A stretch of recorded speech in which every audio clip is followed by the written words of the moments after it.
Nous sommes le 3 juin 1974, il est autour de 11 heures. Marie-Dolorès Rambla joue avec son petit frère Jean Rambla en bas de son immeuble dans la cité Sainte-Agnès à Marseille. Marie-Dolorès Rambla disparaît le 3 juin 1974. Elle est enlevée juste devant chez elle par un homme que seul son petit frère a vu clairement. Le corps sans vie de la petite fille est retrouvé 2 jours plus tard, à 15h45, dissimulé sous des branchages aux abords de la nationale 8 bis. Christian Ranucci est arrêté le jour même, à 18h15. Le jour de l'enlèvement, il a eu un accident sur cette même nationale. Un couple l'a pris en chasse et a noté la plaque d'immatriculation de sa voiture, arrêtée très près du lieu où sera retrouvée, quelques jours plus tard, la petite fille. Le 6 juin 1974, après 18 heures de garde à vue, il avoue. Quelques jours plus tard, il se rétracte. Les médias s'emparent de l'affaire, l'opinion publique s'en mêle aussi. L'affaire est médiatisée, surmédiatisée, et elle amènera à tous les rebondissements qu'on lui connaît. Son procès se tient 2 ans plus tard. Pour l'occasion, des centaines de personnes sont rassemblées à l'extérieur du tribunal et réclament la peine de mort. Le 10 mars 1976, Christian Ranucci est déclaré coupable. Il est guillotiné 140 jours plus tard, à la prison des Baumettes. Sa mort fait la une de tous les journaux. L'appel du peuple a été entendu. La peine de mort a été appliquée. Le journal François relate pour son édition du matin « La tête coupée a rebondi 2 fois ». Il était 4h13 du matin. Plus de 40 ans après, la culpabilité de Ranucci fait encore débat. Durant les années qui ont suivi sa mort, de nombreux livres, articles, films, émissions se sont appliqués à défendre ou accuser Ranucci. Nombreux de ces travaux rendent compte d'un travail minutieux qui permet au mieux d'approcher la complexité de l'affaire et d'en comprendre les ressorts. Il me semble que cet aspect-là de l'affaire a largement été étudié. Et je n'ai ni connaissance nouvelle ou éclairante à ajouter quant au sort de Ranucci. Je dois dire que la disparité de tous ces témoignages m'a bien plus perdu qu'elle ne m'a éclairé. Mais si ces recherches ne m'ont rien apporté par leur plus, il m'a semblé que les manques, eux, parlaient bien mieux. Lire en négatif m'a éclairé sur une autre facette de l'affaire, celle qu'on a peut-être un peu effacée toutes ces années-là. L'affaire Marie-Dolorès Rambla. L'affaire Ranucci, de l'autre côté.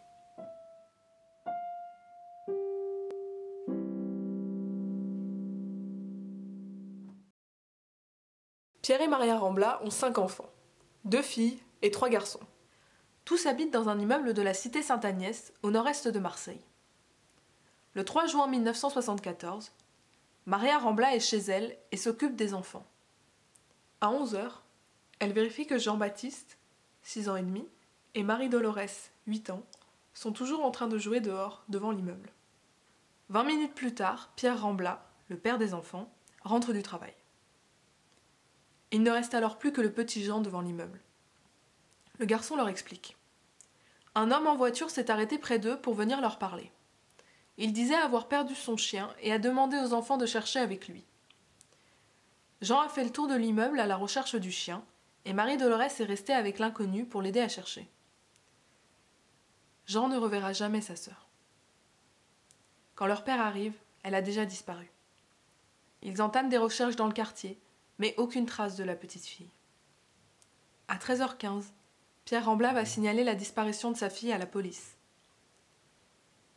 Les premiers policiers se rendent sur le lieu de la disparition et un appel à témoins est lancé. On interroge Jean Rambla, qui est le seul à vraiment avoir vu l'homme qui a enlevé sa sœur. Il doit donner un signalement de l'homme et de sa voiture le plus précis possible. Il faudra 2 jours pour retrouver Marie-Dolorès. 2 jours d'angoisse, d'espoir et de désespoir pour ses parents. On retrouve Marie-Dolorès le 5 juin 1974. Son corps sans vie est dissimulé sous des branchages aux abords de la nationale 8 bis. Pierre Rambla est appelé pour reconnaître le corps. il s'effondre. C'est bien Marie-Dolores.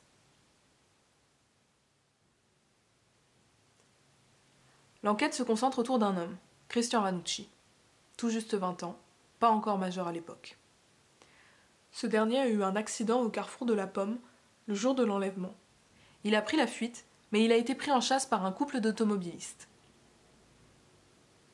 Quand ces derniers le rattrapent, il est garé sur le bas-côté, tout près de l'endroit où sera retrouvée 2 jours plus tard Marie-Dolores. Quelques heures plus tard, il demande de l'aide quelques mètres plus loin dans les bois, car sa voiture s'est embourbée au fond d'une champignonnière. On amène le petit Jean au commissariat, mais il ne reconnaît pas Ranucci. Après 18 heures de garde à vue, Ranucci avoue. Il se rétracte ensuite quelques jours plus tard, en assurant qu'il a été malmené par les policiers qui l'ont forcé à avouer. L'enquête se poursuit, avec tous les doutes et toutes les controverses qu'elle entraînera plus tard. 2 ans plus tard, le procès s'ouvre aux assises, Ranucci dans le box des accusés. Entre-temps, l'affaire a fait grand bruit, et l'affaire Patrick Henry n'a pas aidé non plus. Moins d'1 mois avant l'ouverture du procès, Patrick Henry est arrêté pour l'enlèvement suivi du meurtre d'un petit garçon de 7 ans, 1 mois plus tôt. Le lendemain de l'arrestation de Patrick Henry, Roger Giquel ouvre le journal télévisé sur TF1 par une phrase qui marquera les esprits et témoigne bien de l'ambiance de l'époque. Bonsoir. La France a peur. Je crois qu'on peut le dire aussi nettement. L'affaire a ému la France, et à l'ouverture du procès de Ranucci, des centaines de personnes à l'extérieur du tribunal réclament la peine de mort. Le comportement de Ranucci durant le procès choque et attise encore la haine. Il nie tout en bloc, se défend, et on le trouve arrogant. Paul Lombard, en accord avec son client Ranucci, plaide l'acquittement. Après délibération, Ranucci est déclaré coupable, et les circonstances atténuantes étant rejetées, il écope de la peine capitale. Il n'y a plus que la grâce présidentielle qui pourrait le sauver. Valéry Giscard d'Estaing laisse la justice suivre son cours et refuse la grâce.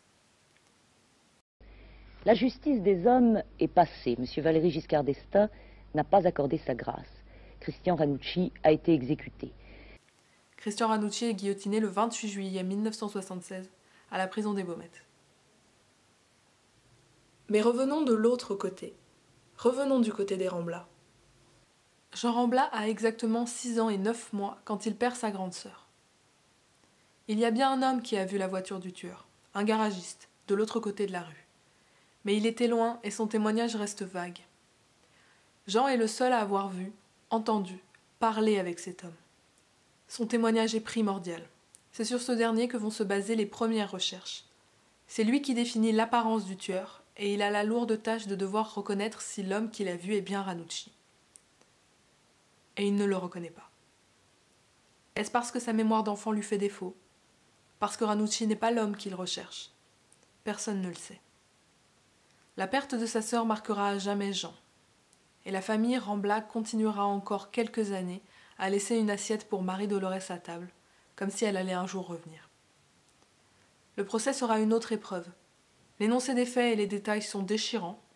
Le comportement de Ranucci leur est insupportable.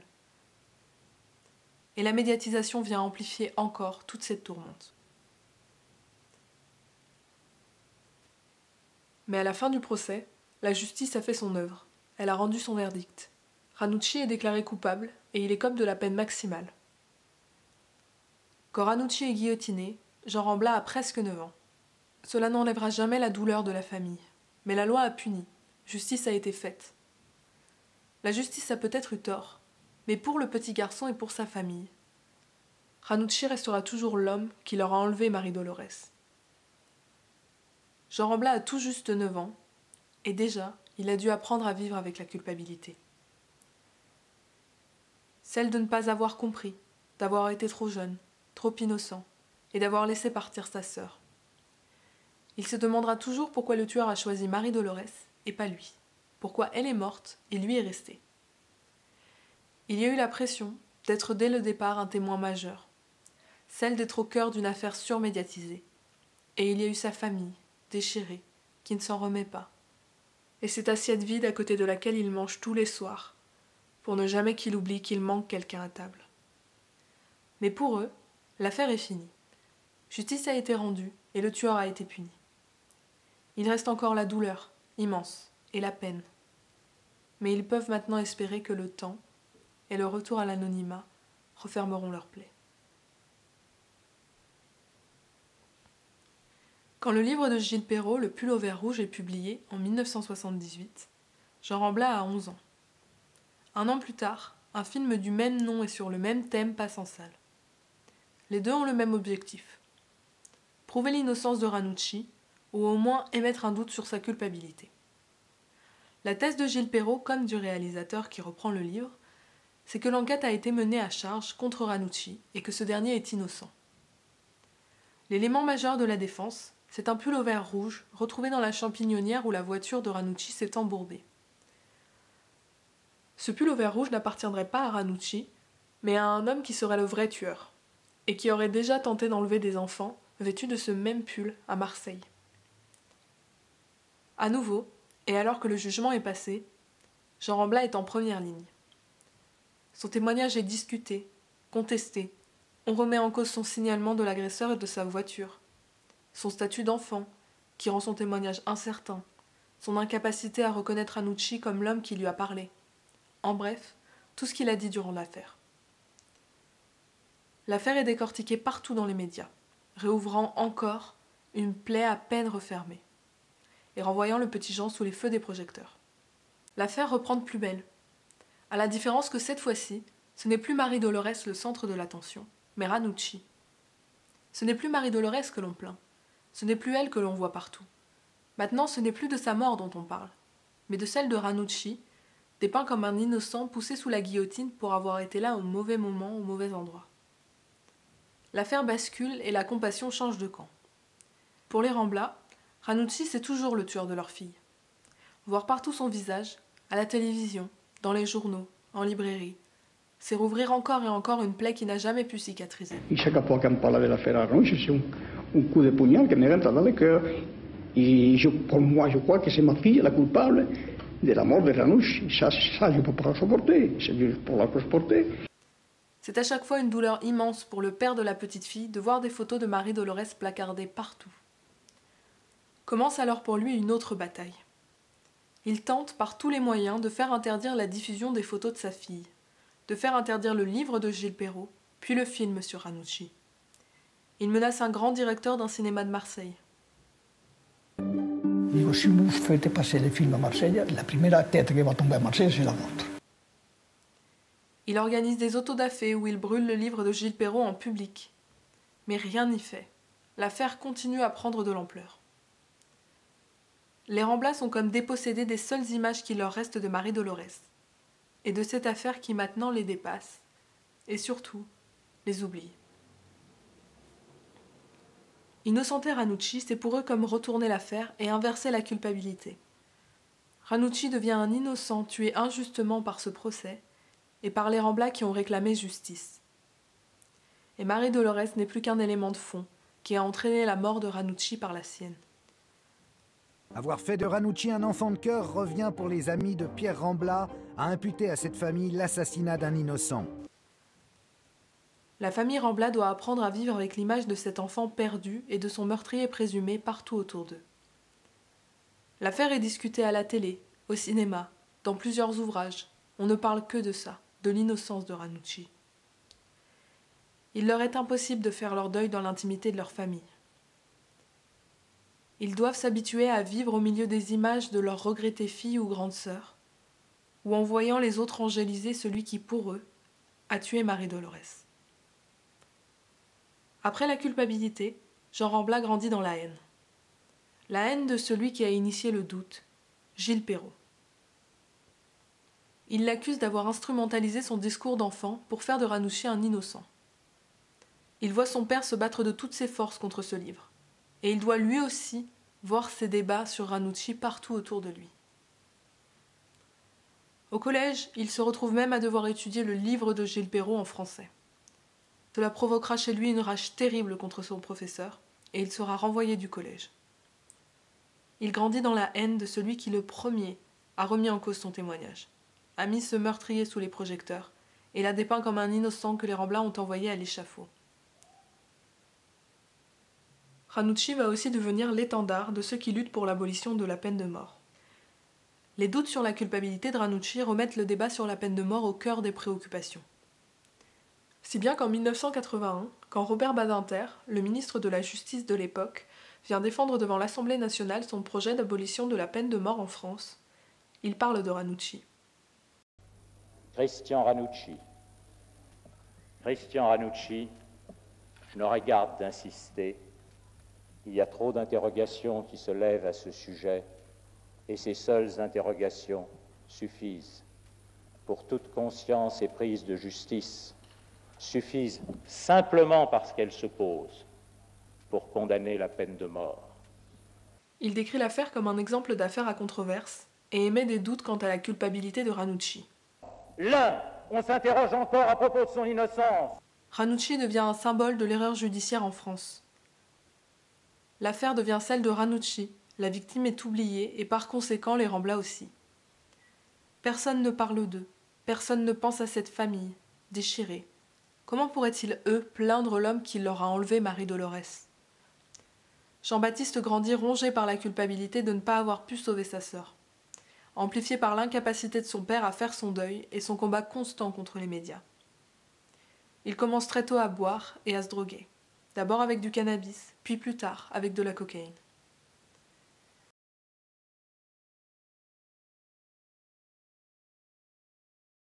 Depuis, Jean Rambla a tué 2 fois.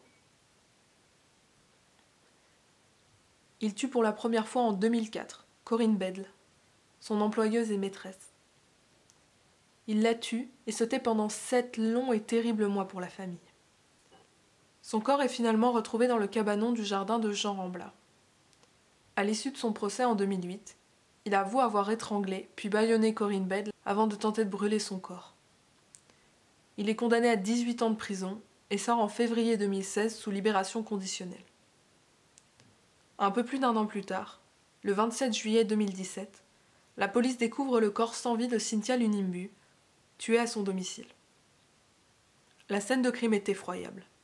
Elle a été frappée au visage, égorgée, puis déshabillée. Cette fois, c'est une inconnue. Il dit au procès qu'il était sous cocaïne. Le fantôme de Ranucci plane tout le long de l'instruction. Jean Rambla déclare durant le premier procès « Je n'ai pas d'avenir depuis l'âge de 6 ans. Je suis transparent. » Pendant le second procès, il dit à propos du meurtre de Cynthia Lunimbu « Il y a tout qui ressort. La haine, enfin tout. Pour moi, ce n'est pas une femme en face de moi. Et là, je la frappe, et puis voilà.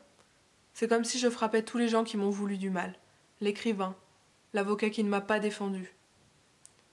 Celui pour qui la haine est la plus forte, c'est Gilles Perrault, l'écrivain du pull au vert rouge. Je veux qu'il reconnaisse qu'il a travesti la vérité. Il a fait de Ranucci un innocent. Ça a été un combat qu'ils ont mené pour abolir la peine de mort sans penser à la peine des victimes. Pour une amie de la famille, Jean-Baptiste, c'était le frère de, le fils de, le témoin de. Toute sa vie, il a été l'élément d'une histoire. On ne s'est jamais occupé de lui. Jean-Baptiste Rambla évoque les photos de sa sœur, les émissions, les films, les rapaces qui tournaient autour de son père, les pétitions. On a été manipulé, sali. Il y pense toutes les nuits, dit-il. J'ai dû me justifier, car l'affaire a été un mythe. On me demandait pourquoi je n'avais pas reconnu Ranucci. Il explique qu'il a des accès de violence, que la cocaïne accentue. Pourquoi avoir égorgé Cynthia ? Parce que pour moi, c'était comme si j'avais tous mes détracteurs en face de moi. Pour moi, ce n'était pas une femme. Pour les psychologues, la disparition de sa sœur et l'affaire Ranucci sont au centre de sa construction psychique et ont créé chez lui un véritable trauma. Il se demande toujours pourquoi elle et pas moi. Néanmoins, tout cela n'excuse et n'excusera jamais toute la violence et la douleur qu'il a fait subir à ses femmes et à ses familles. Peut-être qu'en connaissant lui-même la douleur que provoque la perte violente d'un être cher, il aurait pu mieux que les autres s'en abstenir. Quoi qu'il en soit, on ne peut ni comprendre ni excuser. Il ne faut jamais oublier toute la douleur des familles de Cynthia Lunimbu et Corinne Bedle. Ces 2 affaires appartiennent aux familles et il ne faut ni oublier ni occulter l'immense douleur qu'eux ont ressentie et ressentiront probablement pour le restant de leurs jours, Tout cela à cause de Jean Rambla. Il me semblera toujours que le cœur de cette affaire, c'est la peine de mort. Si Ranucci n'avait pas été guillotiné, mais simplement emprisonné, le temps aurait éclairé l'affaire sur sa culpabilité. La suite de l'enquête, d'autres témoignages et les avancées techniques auraient confirmé sa culpabilité ou bien prouvé son innocence. L'enquête aurait alors pu, s'il y avait lieu, trouver le vrai coupable. Mais la peine de mort est irréversible. Elle n'admet ni doute, ni retour en arrière, et emporte avec elle tous les non-dits. Pour Maître Cohen, conseil des parents de Cynthia, l'ombre de la guillotine plane bel et bien sur les crimes de Rambla. La peine de mort est pathogène, l'exécution criminogène. Si la société elle-même devient barbare, elle porte en elle ses propres crimes, et elle les diffuse. En exécutant Ranucci, un homme jeune dont la culpabilité n'était pas certaine, la société a énoncé que l'on pouvait commettre un acte gratuit au sens où l'entendait André Gide dans les caves du Vatican, simplement pour apaiser une blessure. Rambla est blessé, donc il commet des actes gratuits. Encore aujourd'hui, les doutes quant à la culpabilité de Ranucci planent toujours, et les retentissements de l'affaire se font encore ressentir. Le fantôme de Ranucci continuera sûrement encore longtemps de hanter la vie de tous ceux qui ont croisé son chemin.